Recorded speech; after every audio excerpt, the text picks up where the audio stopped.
Здравствуйте! Как часто сейчас в наше время используются успокоительные, транквилизаторы? Транквилизатор– слово, которое знают практически все. Почему? Для чего вообще все это проводится? Мы такие нервные, нас окружают сплошные стресс-факторы. Мы не можем без этого обойтись? Может быть.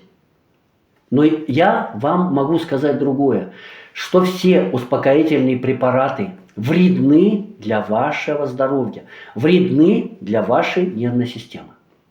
Я знаю, о чем я говорю. Я врач с 30-летним стажем. Вот уже больше четверти века я занимаюсь проблемой математического моделирования нервной системы. И поэтому я говорю с полной ответственностью. Транквилизаторы ухудшают ваше состояние. Они превращают вас в овощ. Хорошо это или плохо? Это канал «Аппаратная психотерапия» и я ее автор и ведущий, доктор Родион Кузнецов. Так почему я говорю вам, что транквилизаторы – это плохо? Потому что наша нервная система – это совершенный электроприбор, который работает на электричестве. Те нервные сигналы, о которых столько разговоров, это сигналы электрические. И эти сигналы приходят не откуда-то извне. Только наши рецепторы генерируют из всех видов окружающей нас энергии электрический сигнал. И больше, чем способны выработать эти генераторы, мы электричество получить не можем. Если внешняя среда даст нам гораздо больше стимулов, больше энергии, это нас сожжет. Энергия космоса, энергия окружающей нас Вселенной, она несравненно больше, чем человек способен воспринять. Но мы можем воспринять много. И когда сигналы доходят до нашего мозга, мы себя чувствуем хорошо. И чем больше доходят, тем лучше мы себя чувствуем. Я в данном случае не беру пример болевого шока, а нормальной жизни. И наши эмоции – это только индикатор количества электрического тока, поступающего в наш мозг. И больше ничего.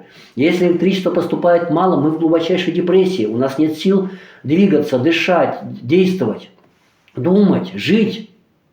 Если электричества много, мы полны сил, энтузиазма, радости, счастья, любви. Все остальные эмоции находятся вот между этими точками. И когда мы испытываем тревогу, раздражение, что это?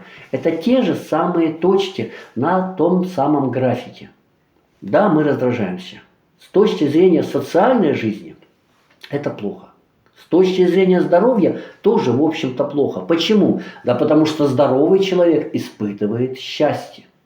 Все остальные эмоции – это признак болезни.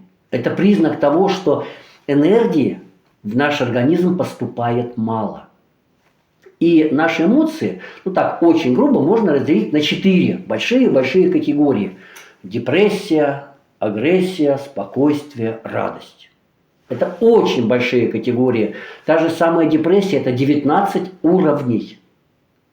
Радость тоже от небольшого спокойного счастья до нирваны.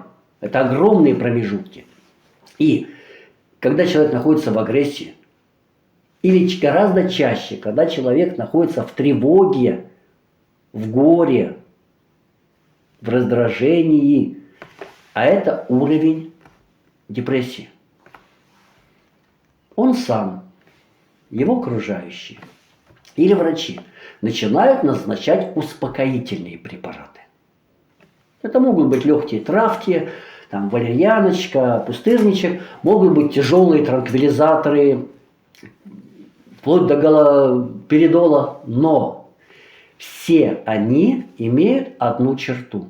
Их задача уменьшить количество тока, поступающего в мозг, поступающего по нервным клеткам. И если вы жили на уровне раздражения, то да, вы принимаете транквилизаторы. И вы меньше раздражаетесь, потому что у вас не хватает сил на раздражение. Вы не способны гневаться, у вас нет для этого энергии.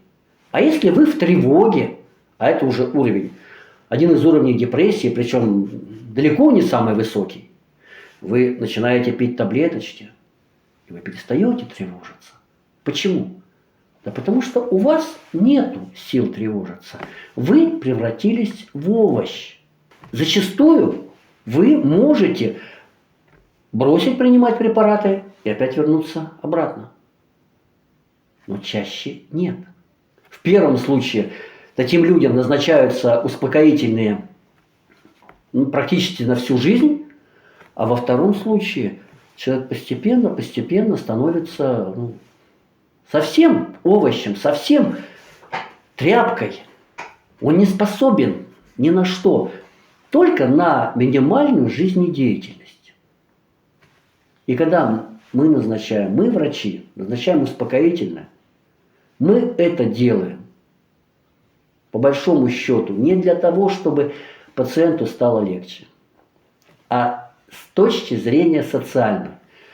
Мы назначили, и он никого не беспокоит.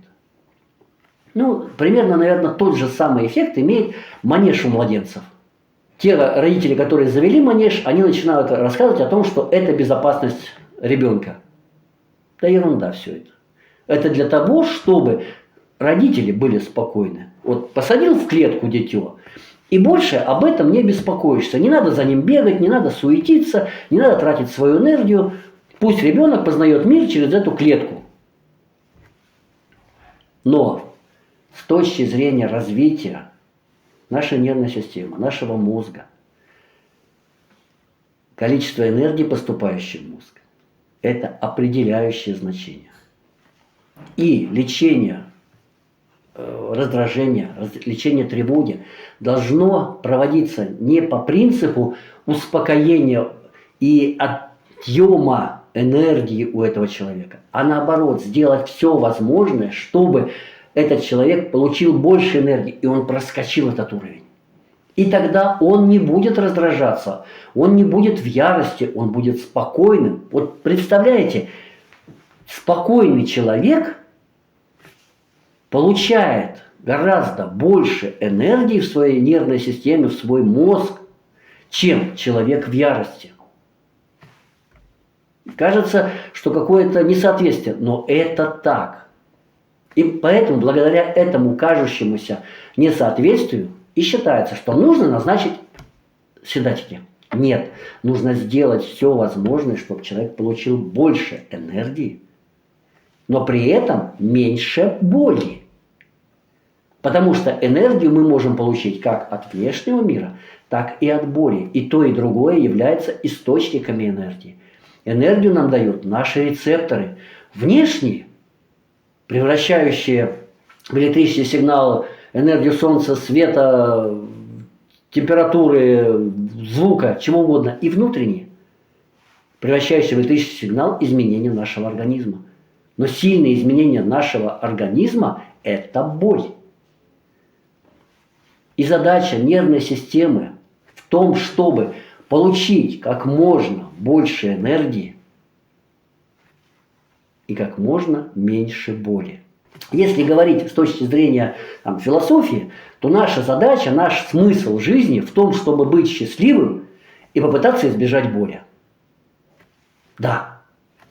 Но это определяется именно принципами работы нашей нервной системы.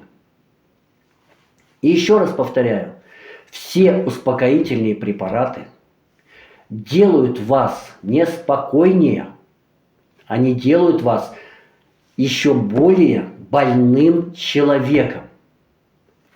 Ну а дальше вы решайте сами. Принимать успокоительные, не принимать, искать какие-то новые пути, попытаться получить эту энергию.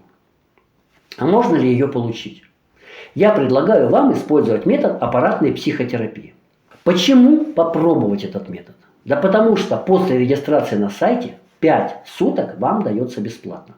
Именно для того, чтобы вы проверили, а как это работает, что вам не подсовывают какое-то нововведение, за которое вы заплатите деньги, а оно вам не поможет. Только после того, как вы проверите, на себе, что это действительно работает.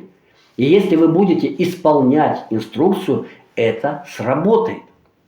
Только после того, как вы проверите, вы сможете зарегистрироваться и получить дальнейшие курсы уже платно.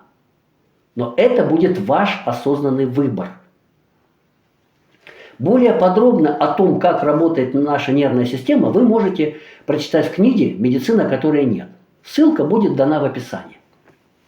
Я же вам предлагаю провести сеансы, пробные сеансы бесплатной аппаратной психотерапии. Как они проводятся? Да элементарно. Вы надеваете наушники и продолжаете заниматься своими делами. Все. Все остальное аппаратная психотерапия будет делать сама. Ее задача не погасить вашу ярость, не убрать вашу тревогу, не сделать вас счастливым. Нет, задача этого метода физиотерапии в том, чтобы увеличить количество электрического тока, поступающего в мозг, за счет уменьшения сопротивления нервных путей, электрического сопротивления. И когда в мозг начинает поступать максимально возможное количество энергии по данным нервным волокнам, необходимость в боли, как источнике энергии, исчезает. И мало того, что человек успокаивается, он переходит на более высокий уровень спокойствия, он перестает испытывать внутренний дискомфорт. Он перестает испытывать боль. Проводите сеансы аппаратной психотерапии. Избавляйтесь от боли. Избавляйтесь от тревог или гнева без успокоительных препаратов, без лекарств, без всякой химии. Подписывайтесь на канал. Узнавайте, как вы можете изменить свою жизнь и как аппаратная психотерапия вам в этом может помочь. Будьте здоровы, будьте счастливы. Живите без боли, тревог и ярости.